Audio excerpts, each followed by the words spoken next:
Assalamualaikum warahmatullahi wabarakatuh. Selamat berjumpa kembali dengan Pak Yani dalam pelajaran Bahasa Indonesia pada kesempatan kali ini. Anak-anak, sebelum kita lebih jauh memahami dan meringkas paragraf, marilah kita baca dulu basmalah bersama. Bismillahirrahmanirrahim.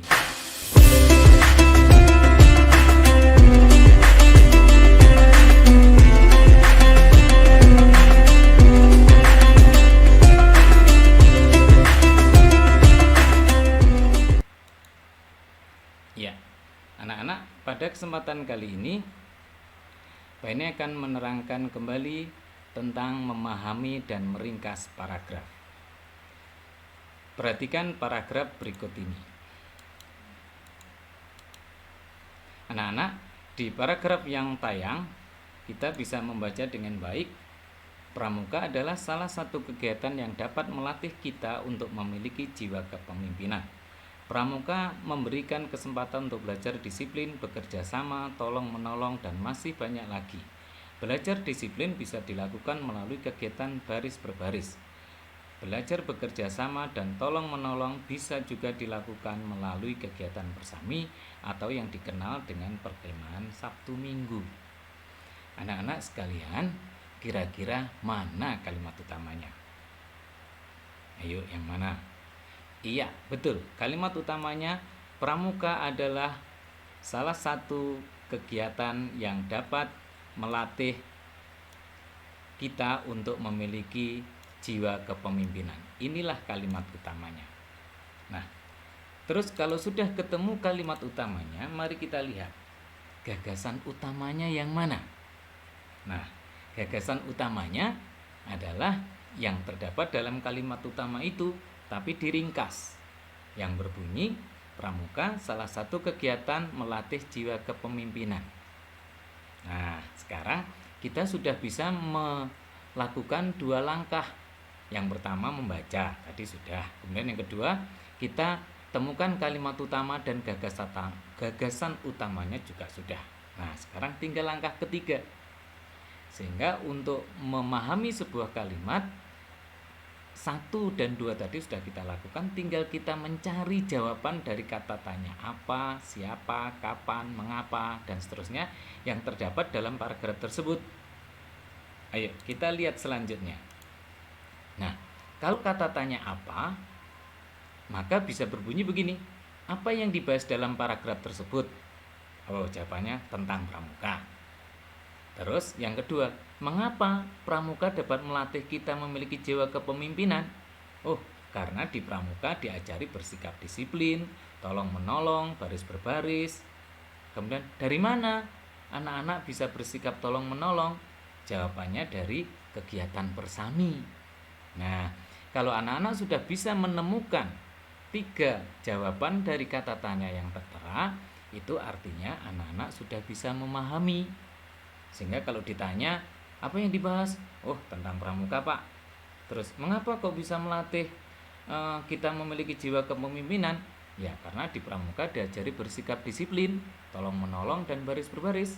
Nah, itu artinya kita telah bisa memahami paragraf itu. Mungkin ada pertanyaan, Pak, lah kalau paragrafnya panjang? Ya, kita baca pelan-pelan. Kata kuncinya, kita harus bisa menemukan kalimat utamanya. Setelah kalimat utamanya tertemukan, maka langkah selanjutnya gagasan utamanya. Kalau gagasan utamanya sudah tertemukan, kita coba tes dengan kata tanya yang tadi. Apa, mengapa, dari mana? Apakah hanya 3 itu? Tidak. Bisa jadi kapan, berapa, terus di mana. Banyak yang bisa kita gali dari sebuah paragraf itu. Kalau anak-anak bisa menjawab semua, itu artinya anak-anak sudah bisa memahami paragraf tersebut. Begitu anak-anak? Baik, kita melangkah ke berikutnya, yaitu meringkas sebuah paragraf. Meringkas itu artinya memperpendek sebuah bacaan agar lebih cepat untuk dipahami. Sehingga ringkasan itu bisa disebut hasil kegiatan meringkas, atau juga bisa dikatakan merupakan bentuk ringkas dari sebuah bacaan atau sebuah paragraf.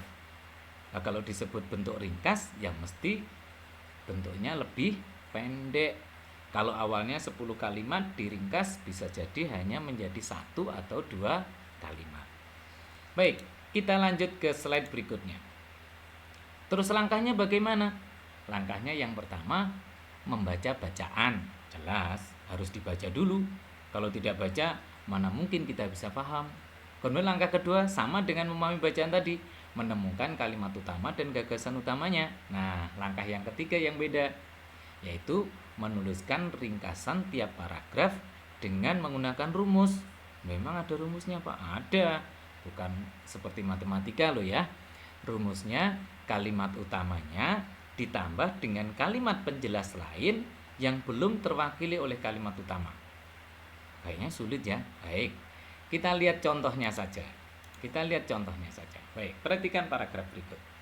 Dari 150 negara peserta Jambore Pramuka Dunia, hanya 40 negara yang berkesempatan untuk menyelenggarakan acara khusus. Salah satunya Indonesia yang menyelenggarakan acara yang bertajuk Indonesian Day. Acara tersebut cukup menarik perhatian kontingen negara lain. Hal itu terlihat dari membludaknya pengunjung di arena tersebut. Baik, kalau ditanya kalimat utamanya yang mana? Kalimat utamanya ini dari 150 negara dan seterusnya sampai Indonesian Day. Nah, kemudian kalimat utamanya udah ketemu, maka ringkasannya ya tidak jauh-jauh dari kalimat utamanya, hanya ditambah dengan kalimat lain yang mungkin belum terwakili. Mana itu? Ya ini, acara yang kedua ini, kalimat yang kedua. Jadi ringkasannya, Indonesia merupakan salah satu negara yang menyelenggarakan acara Indonesian Day. Ini adalah ringkasan dari kalimat utama. Kalimat yang pertama ini, kemudian ditambah dari kalimat penjelas yang ada di kalimat yang kedua, mulai dari sini. Tapi tidak hanya disambung loh ya, tapi diambil bagian pentingnya saja. Apa tuh yang penting? Oh, yang penting menarik perhatian kontingen negara lain. Ini yang penting. Nah, maka inilah yang ditambahkan di kalimat utama. Kalimat utamanya diambil gagasan utamanya ditambahkan dengan kalimat yang belum terwakili tadi, sehingga berbunyi Indonesia merupakan salah satu negara yang menyelenggarakan acara Indonesian Day yang menarik perhatian kontingen lain. Mudah bukan caranya? Kita lihat berikutnya. Nah, ini kalau disimpulkan ringkasan tersebut yang tadi Pak ini baca, diambil dari kalimat utamanya, kalimat pertama, kemudian ditambah dengan kalimat penjelas yang belum terwakili oleh kalimat utama, yaitu kalimat yang kedua. Enak, nak? Iya, kuncinya tetap harus dibaca baik-baik, sehingga tidak bisa tanpa membaca terus kita berusaha menyimpulkan atau kita berusaha untuk meringkas. Nah, itu yang tidak bisa kita lakukan. Sehingga sekali lagi harus dibaca dengan baik, diikuti dengan baik, kemudian ditemukan kalimat utamanya. Setelah kalimat utamanya ketemu, baru gagasan utamanya. Setelah gagasan utamanya, baru kita meringkasnya. Ada pertanyaan anak-anak? Baik, kalau tidak ada, demikian untuk pertemuan kali ini. Nanti akan kita bahas kembali pada pertemuan-pertemuan berikutnya. Sekian, terima kasih. Tetap sehat, tetap jaga jarak. Assalamualaikum warahmatullahi wabarakatuh.